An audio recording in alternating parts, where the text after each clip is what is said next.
E aí, minha gente, tudo na paz? Sejam muito bem-vindos ao nosso resumão definitivo de geopolítica. Hoje a gente vai organizar a casa e botar em ordem tudo o que a gente viu de mais importante das aulas 5 a 11. Então, já prepara o material e bora lá! Opa, opa, opa, pessoal, um segundinho, foco total aqui comigo agora. É sério, o que a gente vai ver aqui não é só mais uma aula, é a síntese, o filé mignon de tudo que a gente estudou da aula 5 até a 11. O mais importante está aqui, então concentração máxima para ninguém se perder, combinado? Beleza, então qual que é o nosso roteiro de hoje? Primeiro, a gente vai entender o que é essa tal de treta global da geopolítica. Depois, vamos ver quais são as regras do jogo. Na sequência, conhecer os times do mundo, daí a gente mergulha nos conflitos para entender as causas e consequências. E para fechar, aquele resumo para gabaritar que todo mundo gosta. Bora começar! Começando pelo começo, geopolítica, a treta global. Falando bem simples, geopolítica é basicamente o estudo de como a geografia de um lugar, tipo se tem petróleo, se tem acesso ao mar, se tem montanhas, influencia a briga por poder entre os países. É como se o mundo fosse um gigantesco tabuleiro de war, sabe? E ó, que nem em qualquer jogo, não dá para sair jogando sem saber as regras, né? Na geopolítica, as regras são os conceitos básicos. Se a gente não entender isso direitinho, o resto fica confuso. Então vamos deixar tudo isso bem claro agora. E aqui vem aquela pergunta que eu sei que dá um nó na cabeça de muita gente. Qual é a bendita diferença entre Estado, nação e território? Parece a mesma coisa, mas não é, nem de longe. E eu garanto, depois de hoje, ninguém mais confunde isso. Vamos lá, para decorar e não esquecer nunca mais. Primeiro, Estado. Para facilitar, pensem no Estado como o dono do pedaço. É a estrutura oficial, sabe? Com governo, presidente, leis, exército. É quem manda na área, quem organiza a bagunça toda. Agora, a nação. Se o Estado é o dono do pedaço, a nação é a galera. É o sentimento. É o grupo de pessoas que se sente conectado, que compartilha a mesma cultura, a mesma língua, a mesma história. É a identidade, o tamo junto de um povo. E para fechar esse trio, o território. Se a gente já tem o dono e a galera, o território é o campo de jogo. É o espaço físico mesmo, o chão que a gente pisa, com fronteiras bem definidas, onde o Estado exerce o seu poder. Tá, mas e na prática? Olha só esse mapa para tudo fazer sentido. O povo curdo é uma nação gigantesca, uma galera unida por uma cultura e língua própria. Só que tem um problema, eles não têm um Estado, um dono do pedaço só deles. O campo de jogo deles está todo fatiado entre outros países. Esse é o exemplo perfeito que mostra a diferença e a origem de muitas tretas no mundo. Certo, entendidas as regras, vamos conhecer os jogadores. Ou melhor, os times do mundo. São as organizações que os países criam para tentar resolver os problemas juntos, sabe? Para tentar botar uma ordem mínima na casa. E o time mais famoso de todos, o capitão, digamos assim, é a ONU, a Organização das Nações Unidas. Pensa só, o mundo estava em cacos depois da Segunda Guerra Mundial.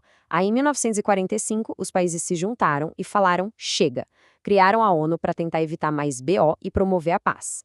Claro, ela tem lá seus problemas, principalmente no Conselho de Segurança, mas só de existir já é uma grande coisa. Mas a ONU não joga sozinha, não. É que nem um time de futebol. Tem várias posições, saca? A gente tem os times políticos, tipo a própria ONU, para cuidar da paz. Tem os times econômicos, tipo a OMC e o FMI, que cuidam da grana e do comércio mundial. Tem os militares, como a OTAN. E tem até times para a cultura, como a Unesco, e para a saúde, como a OMS. Cada um na sua função. Mas a gente sabe que nem sempre a conversa resolve, né? Às vezes, o jogo fica pesado de verdade. Agora a gente vai para uma parte mais séria. O que acontece quando o diálogo falha? Vamos entender as causas e as consequências terríveis dos conflitos, olhando principalmente para o que acontece no continente africano. Então, por que tanta confusão? As razões são várias e, geralmente, uma coisa está ligada na outra. Primeiro, a herança colonial. Os europeus chegaram lá, pegaram uma régua e dividiram o mapa, juntando povos inimigos no mesmo país. Segundo, a briga por recursos naturais. Petróleo, diamantes, minérios valiosos. Terceiro, as tretas étnicas e religiosas que já existiam há muito tempo. E, para completar, a crise climática, que com menos água e terra joga mais gasolina no fogo. E para isso não ficar só na teoria, olha esse mapa aqui. Estão vendo essa faixa mais amarelada? O Sahel fica ali na bordinha do deserto do Saara. É uma área onde a falta de água é extrema. E essa escassez de recursos vira motivo direto para a guerra. A geografia, nesse caso, explica a treta. E as consequências disso tudo são devastadoras. Milhões de pessoas são forçadas a fugir de casa, se tornando refugiados. A fome e a pobreza aumentam absurdamente. A violência é brutal, com a perda de muitas vidas. E o que talvez seja mais triste, muitas vezes o resto do mundo simplesmente ignora, como se não estivesse acontecendo nada.